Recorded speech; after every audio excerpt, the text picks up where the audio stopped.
ஒரு கெட்ட மனிதனாக இருந்தாலும், ஒரு மனுஷன் கெட்ட மனுஷனால இருந்தாலும் அவன் ஆசைப்படுவது என்ன தெரியுமா? மக்கள் எல்லாம் என்ன நல்லவன் என்று சொல்லணும், மக்கள் எல்லாம் என்ன சாலியானவன் என்று சொல்ல வேண்டும், மக்கள் எல்லாம் என்ன புகழ வேண்டும், மக்கள் எல்லாம் என்ன தொழுகையாளி என்று சொல்ல வேண்டும், மக்கள் எல்லாம் என்ன நோன்பாளி என்று சொல்ல வேண்டும், மக்கள் எல்லாம் என்ன ஆஜார் என்று சொல்ல வேண்டும். நினைப்பது யாருங்க? மனுஷனா இருப்பான், கெட்டவனா இருப்பான். அவன் நினைக்கிறான் கெட்டவனா இருந்த மக்கள் எல்லாம் என்ன நல்லவன் என்று சொல்ல வேண்டும் என்று. இப்படி ஆசைப்படுற இல்ல, நல்லவனை தான் வாழ்ந்துட்டு போயேன், தொழுகையாளியா இருந்துட்டு போயேன், தொழுதுட்டு போயேன், நோன்பு வச்சுட்டு போயேன், ஆஜியாரா இருந்துட்டு போயேன். தூரந்தி என்று ஆசைப்படுகிற சகோதரர்களே, ஒரு கெட்டவனாக இருந்தாலும் நல்லவனாக வாழ்வதற்கு ஆசைப்படுகிறான். ஆனால் உண்மை நல்லவனை வாழான்னா சிந்திக்கிறான். உண்மையா நல்லவனை வாழ்ந்திருப்பா நான் சிந்திக்கிறான், யோசிக்கிறான். எனவே அன்பானவர்களே,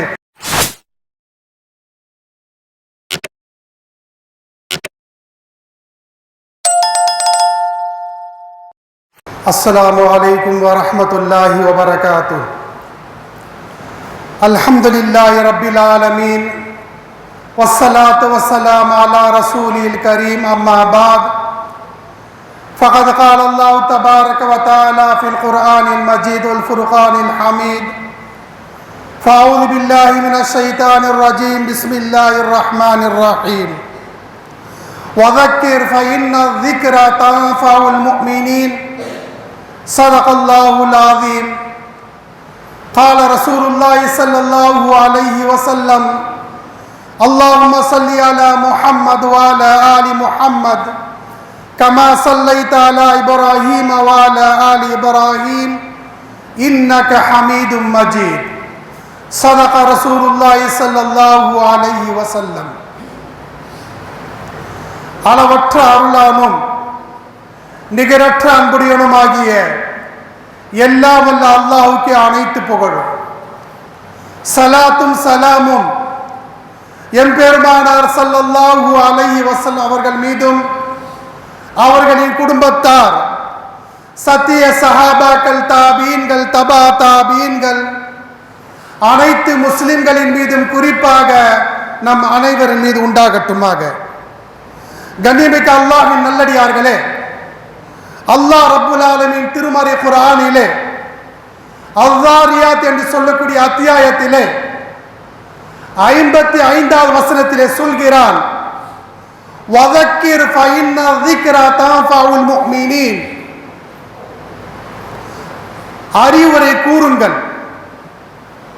அறிவுரை என்பது முஃமின்களுக்கு பலன் தரக்கூடியதாக இருக்கிறது. அல்லாஹ் குர்ஆன்ல சொல்றான், அறிவுரை என்பது, நல்ல விஷயங்கள் என்பது முஃமின்களுக்கு, இறை நம்பிக்கை கொண்டவர்களுக்கு பலன் தரக்கூடியதாக இருக்கிறது என்பதை அல்லாஹ் சுப்ஹானஹு வ தஆலா திருமறையில் எடுத்து காட்டுகிறார். அதாவது சொல்லக்கூடிய விடயம் என்னவென்றால், நல்ல விஷயங்கள் இருந்தால், நல்ல அறிவுரைகள் இருந்தால், நல்ல செயல்பாடுகள் இருந்தால், நமக்கு தேவையான விஷயங்கள் இருந்தால், அதை முஸ்லிமுடைய பண்புகள் என்னவென்றால் அதை கிரகித்துக் கொள்ள வேண்டும், அதை எடுத்துக்கொள்ள வேண்டும், அதன்படி அமல் செய்வதற்காக முயற்சிக்க வேண்டும். இதைத்தான் அல்லாஹ் சுப்ஹானஹு வ தஆலா திருமறையிலே தெளிவாக அழகாக எடுத்து காட்டுகிறான். அன்பானவர்கள், எந்த அளவுக்கு என்று சொன்னால், நாம் இந்த உலகத்தில் பார்க்கிறோம், பல முஸ்லிம்களை பார்க்கிறோம்.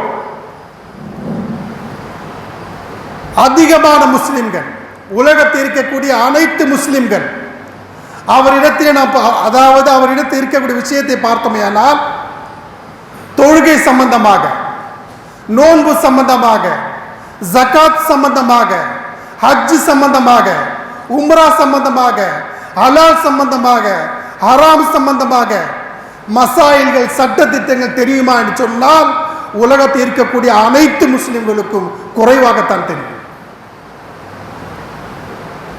ஆனால் அன்பானவர்களே, இந்த மசாயில் சட்ட திட்டத்தை மட்டும் ஒவ்வொரு முஸ்லிம்களும், முஸ்லிமாக பிறந்த அனைவருக்கும் இந்த மசாயில் தெரிகிறது, இந்த சட்டம் தெரிகிறது. அந்த சட்டம் என்னவென்றால், அவன் சொல்வான், ஹஜ்ரத், ஷரியத் என்ன சொல்கிறது தெரியுமா? ஒரு முஸ்லிமாக இருந்து, முஸ்லிம் ஆண் மகனாக இருந்தால் 4 திருமணம் செய்யலாம். அன்பானவர்களே, உலகத்தில் இருக்கக்கூடிய முஸ்லிம்களை எடுத்துக்கொண்டால் இந்த மசாயில் எல்லோருக்கும் தெரிகிறது. தொழுகையுடைய மசாயில் தெரியுமா? தெரியாது. நோன்புடைய மசாயில் தெரியுமா? தெரியாது. ஹஜ்ஜுடைய மசாயில் தெரியுமா? தெரியாது. ஆனால் இது அவனுக்கு தோதுவாக இருக்கிறது, அதனால் இது தெரிந்து வைத்திருக்கிறான். அதே போல மேலும் சொல்லுவான், ஹஜ்ரத், ஒரு ஆண் மகனாக பிறந்து விட்டால் சொத்தில 2 பங்கு. இந்த மசாயில் மட்டும் உலகத்தில் இருக்கக்கூடிய எந்த முஸ்லிம்கிட்ட கேளுங்க, ஆனா அவன் தெரிஞ்சு வச்சிருக்கான். மற்ற மசாயில்கள், மற்ற சட்ட திட்டங்கள் தெரிகிறதா என்று சொன்னால் கேள்விக்குறித்தான் சகோதரர்களே. காரணம் தெரியுமா? இந்த விஷயங்கள் அவனுக்கு தோதுவாக இருக்கிறது. எந்த விஷயங்கள் அவனுக்கு தோதுவாக இல்லையோ அதிலே பாரமுகமாக இருந்து விடுகிறான். இது இருக்கிறதா இல்லையா சகோதரரை சிந்தித்து பாருங்க. அதே போன்று தான் அன்பானவர்களே, இந்த உலகத்தில் முறையாக இருக்கக்கூடிய விஷயம் என்ன தெரியுமா? அன்பானவர்களே, ஒரு மனிதன் இருக்கிறான், அவன் பாவம் செய்யறான். பாவம் எப்படி பாவம்னா, ஒரு பாவத்தை செய்கிறான், அவனுக்கு மட்டும்தான் தெரியும். அந்த பாவம் செய்கிறான், அவனோடு முடிந்து விடுகிறது. ஒரு நாள் அல்ல, ஒரு நாள் அல்லாஹ்வுக்கு அஞ்சி அல்லாஹ்விடத்தில் பாவ மன்னிப்பு கேட்கிறான். இறைவா, இனிமேல் பட்டு நான் பாவம் செய்ய மாட்டேன், என்னை மன்னித்து விடு என்று சொன்னால் அல்லாஹ் அந்த பாவத்தை மன்னித்து விடுகிறான். இரண்டாவது கேட்டகரி என்ன தெரியுமா? அவன் பாவம் செய்வான், மற்றவர்களை பாவம் செய்ய வலியுறுத்துவான், மற்றவர்களை பாவம் செய்ய அழைப்பான், அதாவது பாவங்களை பரப்புரை செய்வான். இவனும் பாவம் செய்வான், மற்றவர்களை பாவம் செய்ய தூண்டுவான், அது மட்டுமல்லாமல் அதை பரப்புரை செய்வான். அன்பானவர்களே, இது போன்ற பாவி யாராவது இருந்தால் அல்லாஹ்விடத்தில் மிகப்பெரிய ஒரு டேஞ்சர். ஏன் தெரியுமா? ஒரு நாள் அதாவது உனக்கு ஒரு திருத்தம் வரும். ஆஹா, நான் இவ்வளவு பெரிய பாவம் செய்துட்டேன் என்று அல்லாஹ்விடத்தில் உட்கார்ந்து நீ மன்னிப்பு கேட்டாலும், நீ பாவம் செய்த இல்ல, அந்த பாவம் உன்னோடு முடிந்து விடவில்லை. நீ பரப்புரை செய்தாய், மக்களுக்கு எடுத்துரைத்தால், மக்களுக்கு எடுத்து சொன்னாய், அந்த பாவம் என்ன செய்யணும்னா மஹல்லாவில் சுத்தம், அந்த பாவம் ஊர்ல சுத்தம், அந்த பாவம் இருக்கிறதே நாடு பூரா சுத்தி கொண்டிருக்கும்.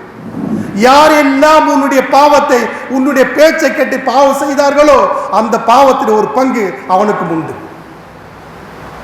எப்படி அந்த பாவம் செய்த அந்த மக்கள் நாசமாக அழிந்து போகிறார்களோ அந்த நிலைமை கடைசியில் அவனுக்கு ஏற்படும். எனவே தான் அன்பானவர்கள், இந்த விஷயத்திலே நாம் எச்சரிக்கையாக இருக்க வேண்டும். ஒரு மனிதன் தனிமையில் பாவம் செய்து விட்டால், தனிப்பட்ட முறையில் பாவம் செய்து விட்டால், அவன் மன்னிப்பு கேட்டால் அதோடு முடிந்து விடுகிறது. ஆனால் பாவம் செய்கிறான், அதை பரப்புரை செய்கிறான் என்று சொன்னால் அது மிகப்பெரிய ஒரு டேஞ்சர். இந்த விஷயத்தை ஒவ்வொரு முஸ்லீமும் கவனத்தில் கொள்ள வேண்டும் சகோதரர்களே.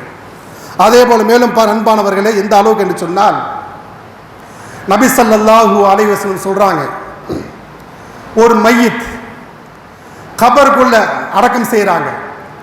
கபருக்குள்ள அடக்கம் செய்யும் போது அந்த மையத் இருக்குல்ல, அந்த ஜனாசா எது என்னும் என்றால் அசருடைய கடைசி நேரமாக அது காட்சி தரும்.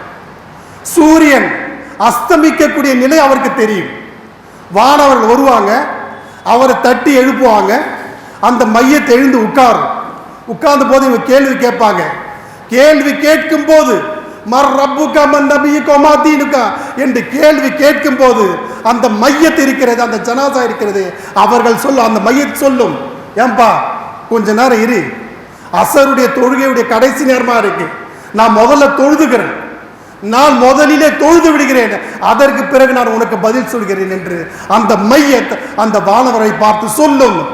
அன்பானவர்களே, இந்த விஷயத்தை வானவர் கேட்டவுடனே நீ தொழு தேவையில்லை, அந்த காலம் முடிந்து விட்டது. நம் நௌமத்தில் அரூஸ், அவருக்கு சொர்க்கத்துடைய நற்செய்தி சொல்லிவிட்டு சென்று விடுவார்கள் சகோதரர்களே. எதுவுமே இல்லைங்க. எழுந்து அவர் கேட்கக்கூடிய விஷயம் என்ன? என்ன டிஸ்டர்ப் பண்ணாதீங்க, நான் அசர் தொழ போகிறேன் என்று ஒரே விஷயம் தான் சொல்லுவார். அவரை பார்த்து மலக்குமார்கள் சொல்வார்கள், சொர்க்கவாதி என்று சொல்லிவிட்டு செல்வார்கள்.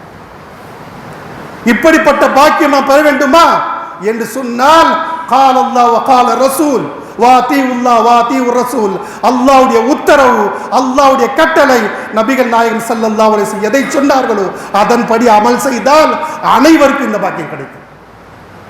எவ்வளவு ஈஸியான பாக்கியம் பாருங்க. அன்பானவர்கள், இந்த விஷயத்தை நாம் கவனத்தில் கொள்ள வேண்டும். அதே போல தான் அன்பான மேலும் பாருங்க, அதாவது உஸ்மான் இப்னு அஃபான் ரலியல்லாஹு அன்ஹு அறிவிக்கிறாங்க, நபிகள் நாயகம் ஸல்லல்லாஹு அலைஹி வஸல்லம் சொன்னதாக, ஒரு மனிதர் இஷாவுடைய தொழுகை இருக்குல்ல, இஷாவுடைய தொழுகை ஜமாத்துடன் தொழுதார். அல்லாஹ்வின் தூதர் சொல்றாங்க, பாதி இரவு நின்று தொழுத நம்பி அல்லாஹ் அவருக்கு வழங்குகிறான். அதே போல அந்த நபர் சுபுடைய தொழுகை ஜமாத்துடன் தொழுதால் மீதி பாதி இரவு தொழுத நன்மையை அல்லாஹ் வழங்குகிறான். அதாவது ஒரு மனிதன் இஷாவுடைய தொழுகையும் சுபுடைய தொழுகையும் ஜமாத்துடன் தொழுதால் அல்லாஹ் சுப்ஹானஹு வ தஆலா அவர் வழங்கக்கூடிய பரிசு என்ன தெரியுமா? இரவு முழுவதும் கியாமுல் லைல், இரவு முழுவதும் நின்று வணங்கினால் எவ்வளவு நன்மை கிடைக்குமோ, எவ்வளவு சவாபு கிடைக்குமோ அல்லாஹ்வுடைய பட்டியலில் எழுதுகிறான் என்று நபி ஸல்லல்லாஹு அலைஹி வஸல்லம் சொல்கிறார்கள். எனவே அன்பானவர்களே, ஒவ்வொரு முஸ்லிமும் இது கவனத்தில் கொள்ள வேண்டும். அதே போல் தான் அன்பானவர் மேலும் பாருங்க, ஒரு முஸ்லிம் என்று சொன்னால் விசாலமான மனது இருக்க வேண்டும், விசாலமான சிந்தனைகள் இருக்க வேண்டும். எப்படின்னு அல்லாஹ்ட்ட துஆ கேட்ப முறையிடுவோம். அல்லாஹ்வின் தூதர் சொல்றாங்க, நீ துஆ கேட்ற எப்படி கேட்கிறது தெரியுமா? அல்லாஹும்ம ஃபிர் லில் முஃமினீன வல் முஃமினாத் வல் முஸ்லிமீன வல் முஸ்லிமாத் அல் அஹ்யாஇ மின்ஹும் வல் அம்வாத். அல்லாஹ்வின் தூதர் சொல்றாங்க, நீ துஆ கேட்டால் உனக்கு மட்டும் கேட்காத, உலகத்தில் இருக்கக்கூடிய அனைத்து முஸ்லிம்களுக்கும் துஆ கேள். அதான் அல்லாஹ்வுடைய தூதர் சொல்றாங்க, அல்லாஹும்ம ஃபிர் லில் முஃமினீன வல் முஃமினாத், யா அல்லாஹ், இறை நம்பிக்கை கொண்ட ஆண்களும் இறை நம்பிக்கை கொண்ட பெண்களும் அதிலே யார் வஃபாத்தாகி விட்டார்களோ அவர்களை மன்னிப்பாயாக, யார் உயிரோடு இருக்கிறார்களோ, யார் உயிரோடு வாழ்ந்திருக்கின்றார்களோ அவர்களை மன்னிப்பாயாக. இந்த மாதிரி துஆ கேட்கக்கூடிய பழக்கம் நம்மிடத்தில் இருந்தால் உலகத்தில் யாரெல்லாம் பொதுவாக துஆ கேட்கின்றார்களோ அந்த ஷேர் நமக்கு கிடைக்கிறது.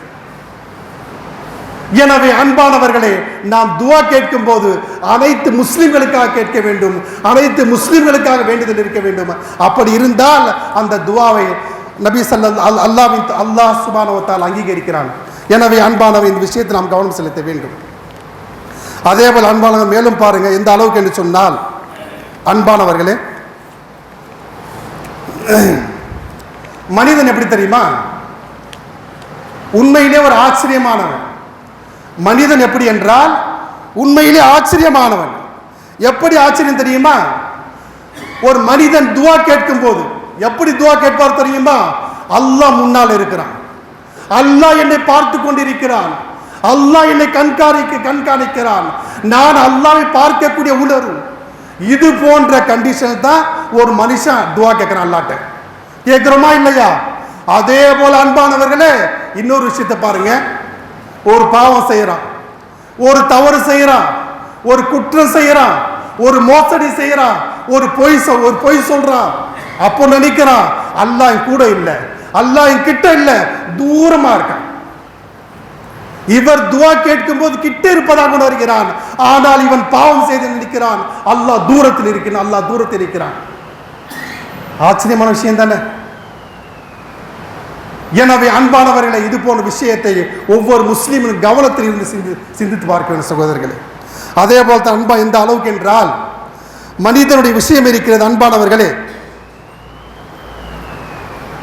ஒரு கெட்ட மனிதனாக இருந்தாலும், ஒரு மனுஷன் கெட்ட மனுஷனால இருந்தாலும் அவன் ஆசைப்படுவது என்ன தெரியுமா? மக்கள் எல்லாம் என்ன நல்லவன் என்று சொல்லணும், மக்கள் எல்லாம் என்ன சாலியானவன் என்று சொல்ல வேண்டும், மக்கள் எல்லாம் என்ன புகழ வேண்டும், மக்கள் எல்லாம் என்ன தொழுகையாளி என்று சொல்ல வேண்டும், மக்கள் எல்லாம் என்ன நோன்பாளி என்று சொல்ல வேண்டும், மக்கள் எல்லாம் என்ன ஆஜாரி என்று சொல்ல வேண்டும். நினைப்பது யாருங்க? மனுஷனா இருப்பான், கெட்டவனா இருப்பான். அவன் நினைக்கிறான் கெட்டவனா இருந்த மக்கள் எல்லாம் என்ன நல்லவன் என்று சொல்ல வேண்டும் என்று. இப்படி ஆசைப்படுறான். இல்ல, நல்லவனை தான் வாழ்ந்துட்டு போயேன், தொழுகையாளியா இருந்துட்டு போயேன், தொழுதுட்டு போயேன், நோன்பு வச்சுட்டு போயேன், ஆஜியாரா இருந்துட்டு போயேன், தூரந்து என்று ஆசைப்படுகிற சகோதரர்களே, ஒரு கெட்டவனாக இருந்தாலும் நல்லவனாக வாழ்வதற்கு ஆசைப்படுகிறான். ஆனால் உண்மை நல்லவன வாழான்னு சிந்திக்கிறான். உண்மையா நல்லவன வாழ்ந்திருப்பா நான் சிந்திக்கிறான், யோசிக்கிறான். எனவே அன்பானவர்களே, இந்த விஷயத்தில் நாம் கவனம் செலுத்த வேண்டும். மேலும் பாருங்க அன்பானவர்களே, எந்த அளவுக்கு என்று சொன்னால், நான் துவா செய்யறேன்ல, நாம் துவா செய்யக்கூடிய சிறந்த நேரங்கள் எதுவென்றால், நாம் துவா செய்யறேன்ல அதோடைய சிறந்த நேரம் எதுவென்று சொன்னால், நபி ஸல்லல்லாஹு அலைஹி வஸல்லம் சொல்றாங்க, ஒரு மனிதர் அல்லாஹ்விடத்தில் துவா கேட்கிறார். அந்த துவா எப்போதுன்னா சுஜூதில் இருந்து கொண்டு, சுஜூதில் யார் சுஜூதில் அல்லாஹ்விடத்திலே முறையிடுவாரோ, அல்லாஹ்விடத்தில் துவா கேட்பாரோ, அந்த துவாவை அல்லாஹ் அங்கீகரிக்கிறான், அல்லாஹ் ஒப்புக்கொள்கிறான். ஏன் தெரியுமா? சுஜூது நிலை இருக்கின்றது, அல்லாஹ்வுடன் நெருக்கமாக இருக்கு.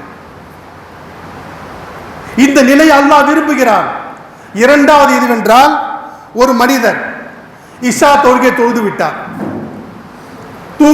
தூங்குறதுக்கு முன்னாடி ஒது செய்யறாரு, திக்ர் அதுக்கார ஈடுபடுறாரு, அதை பேர் தூங்க போயிட்டாரு. இரவில விழிப்பு வந்தால், இரவில விழிப்பு வந்தால் இந்த துவா, லா இலாஹ இல்லல்லாஹ் வஹ்தஹு லா ஷரீக லஹு லஹுல் முல்கு வ லஹுல் ஹம்து வ ஹுவ அலா குல்லி ஷைஇன் கதீர் சுப்ஹானல்லாஹ் வல்ஹம்துலில்லாஹ் வ லா இலாஹ இல்லல்லாஹ் அல்லாஹு அக்பர் லா ஹவுல வ லா குவத இல்லா பில்லாஹ். அதுக்கு பிறகு என்ன? அல்லாஹும்ம ஃபிர்லி, இறைவா என்னை மன்னிப்பாயாக என்று அந்த நேரத்தில் துவா கேட்டால், அந்த நேரத்தில் துவா செய்தால் உன்னுடைய துவா உடனே ஒப்புக்கொள்ளப்படுகிறது. சொல்றது யாருங்க? அல்லாஹ்வின் தூதர் ஸல்லல்லாஹு அலைஹி வஸல்லம் சொல்றாங்க. எனவே இதையும் நாம் கவனத்தில் கொள்ள வேண்டும். மூன்றாவது எதுவென்றால், பாங்கு சொல்றாங்கல்ல, பாங்கு சொல்வதற்கும் இகாமா, ஜமாத் தொழுகை இகாமா சொல்லுவாங்கல்ல, இதற்கு மத்தியில் இருக்கக்கூடிய நேரம் இதுவும் புனித நேரம். அல்லாஹ் இந்த நேரத்தில் யாரெல்லாம் துவா கேட்பார்களோ, எந்த அடியார் துவா கேட்பாரோ அந்த அடியார் துவாவை அல்லாஹ் கபூல் செய்கிறான், அல்லாஹ் ஏற்றுக்கொள்கிறான். எனவே அன்பானவர்களே, இது போன்ற நேரத்தை நாம் அறிந்து துவா கேட்டால் நிச்சயமாக நம்முடைய துவாக்கள் கபூலாக்கூடிய நேரமாக இருக்கிறது. இதை நாம் கவனத்தில் கொள்ள வேண்டும். மேலும் பாருங்க அன்பானவர்களே, துவா செய்யறேன் இல்ல, நாம் துவா கேட்கிறோமா இல்லையா? அந்த துவா செய்யக்கூடிய முறைகள் ஒன்று இருக்கிறது. நாம் அல்லாஹ்விடத்தில் துவா எப்படி கேட்க வேண்டும் என்றால், ஆரம்பத்திலே முதல் நம்பர் எப்படி துவா கேட்கணும்னா, முதலில் அல்லாஹ்வை புகழ வேண்டும். அல்லாஹ் எப்படி புகழணும்னா அவனுடைய சக்தி கேட்டவாறு புகழ வேண்டும். ஈஸியா சொல்ல போனா அல்லாஹ் குர்ஆன் சொல்லி தர்றான்ல, அல்ஹம்துலில்லாஹி ரப்பில் ஆலமீன் அர் ரஹ்மானிர் ரஹீம் மாலிக் யௌமித்தீன்.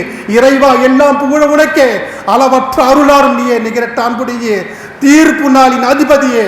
இது போன்ற அல்லாஹ்வை புகழ்ந்து துஆவை ஆரம்பியுங்கள். இரண்டாவது என்ன தெரியுமா? ஸலவாத் ஸலவாத் ஸலவாத். அல்லாஹும்ம ஸல்லி அலா முஹம்மத் வ அலா ஆலி முஹம்மத் கமா ஸல்லைத அலா இப்ராஹீம் வ அலா ஆலி இப்ராஹீம் இன்னக ஹமீதும் மஜீத். முதலில் அல்லாஹ்வை புகழ வேண்டும், இரண்டாவது ஸலவாத் சொல்ல வேண்டும், மூன்றாவது தான் நம்முடைய கோரிக்கை.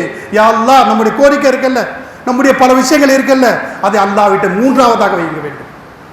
இப்படி யார் துஆ கேட்பார்களோ, இந்த முறைப்படி யார் துஆ கேட்பார்களோ அந்த துஆ அங்கீகரிக்கப்படுகிறது, அந்த துஆ ஏற்றுக்கொள்ளப்படுகிறது என்று அல்லாஹ்வின் தூதர் ஸல்லல்லாஹு அலைஹி வஸல்லம் இந்த முறையை நமக்கு கற்றுத் தருகிறார்கள். இதை நாம் பின்பற்ற வேண்டும் சகோதரர்களே. அதே போல் தான் அன்பை மேலும் பாருங்க, எந்த அளவுக்கு என்று சொன்னால், அன்பானவர்களே, அல்லாஹ்ட்ட நம்ம துஆ கேட்கிறோம்ல, அல்லாஹ்ட்ட துஆ கேட்கிறோமா இல்லையா? ஒரு துஆ கூட ரத்து செய்யப்படுவதில்லை. அல்லாஹ்விடத்தில் கேட்கக்கூடிய ஒரு துஆ கூட ரத்து செய்யப்படுவது கிடையாது. ஆனால் இரண்டு விடயங்களை தவிர, ஒன்று எதுவென்றால், ஒரு மனுஷன் அல்லாஹ்ட்ட துஆ கேட்கிறான். எதுக்காக துஆ கேட்கிறான் தெரியுமா? பாவம் செய்வதற்காக, தவறு செய்வதற்காக, குற்றம் செய்வதற்காக துஆ கேட்கிறான். அந்த துஆ ஒப்புக்கொள்ளப்படாது. இரண்டாவது என்ன தெரியுமா? கத்தா ரஹ்மி, யார் உற்றார் உறவினர்களை துண்டித்து வாழ்கிறார்களோ, உற்றார் உறவினர்களை துண்டித்து வாழ்கிறார்களோ அவருடைய துஆவும் கபூல் செய்யப்படாது. இதை தவிர நீ எந்த துஆ கேட்டாலும், ஒன்று அல்லாஹ் துஆவை கபூல் செய்வான். இரண்டாவது தெரியுமா? யார் துஆ கேட்கின்றார்களோ இந்த துஆவுக்கு பகரமாக மறுமையிலே அவருடைய அந்த அந்த அந்த நன்மையை கசானாவாக்கி விடுவான். மூன்றாவது என்ன தெரியுமா? யார் துவா கேட்கின்றார்களோ அவருக்கு ஏதாவது முசீபத்து வரக்கூடியதாக இருந்தால், ஏதாவது கஷ்டங்கள் இருந்தால், ஏதாவது துன்பங்கள் இருந்தால், இந்த துவாவின் பரக்கத்தால் அந்த பலா முசீபத்தை அல்லாஹ் அகற்றி விடுகிறார். இந்த விஷயத்தை கேட்ட உடனே சஹாபாக்கள் சொல்றாங்க, அல்லாஹ்வின் தூதரே, இனி மேல்பட்டு நாங்கள் துவா கேட்டுக்கொண்டே இருப்போம். ஏனென்றால் நாம் கேட்கக்கூடிய துவா எல்லா துவாவும் ஒப்புக்கொள்ளப்படுகிறது. அப்போது அல்லாஹ்வின் தூதர் ஸல்லல்லாஹு அலைஹி வஸல்லம் சொன்னார்கள், நீங்கள் கேளுங்கள், அல்லாஹ் நீங்க எவ்வளவு கேட்கிறீ அதை விட கூடுதலாக வழங்குவான். எனவே அன்பானவர்களே, இது போன்ற விஷயத்தை நாம் அறிந்து செயல்பட்டால் நிச்சயமாக நம்முடைய கஷ்டங்கள், சிரமங்கள், எந்த பலா முசீபத்து இருந்தாலும் அல்லாஹ் நிச்சயமாக நீக்குவான். அதுதான் அல்லாஹ் குர்ஆன்ல சொல்றான், அஸ்ஸாரியாத்ல வதக்கிர் ஃபைன்னா ذிக்ரா தன்ஃபவுல் முஃமினீன். அறிவுரை கூறுவோம். எப்படின்னா, உண்மையான யார் முஃமினாக இருக்கிறார்களோ, உண்மையான முஸ்லிம்களாக இருக்கிறார்களோ அவர்கள் அறிவுரை பெறுவார்கள். சொல்றது யாருங்க? அல்லாஹ் சொல்றான். எனவே அன்பானவர்களே, இது போன்ற நல்ல அறிவுரைகளை, இது போன்ற குர்ஆனை ஹதீஸையும் கேட்டு அமல் செய்தால் இன்ஷா அல்லாஹ் நாம் இந்த உலகத்தில் வெற்றி பெறலாம், மறுமையில் வெற்றி பெறலாம். அப்படிப்பட்ட பாக்கியத்தை அல்லாஹ் சுப்ஹானஹு வ தஆலா உமக்கும் எனக்கும் அனைத்து முஸ்லிம்களுக்கும் தௌஃபீக் தந்தல்வானாக வேண்டி என் உரையை நிறைவு செய்கிறேன். வாஹிரு தஅவானா அனில் ஹம்துலில்லாஹி ரப்பில் ஆலமீன். சுன்னத்துடன் சேர்ந்து தொழுது கொள்ளுங்கள்.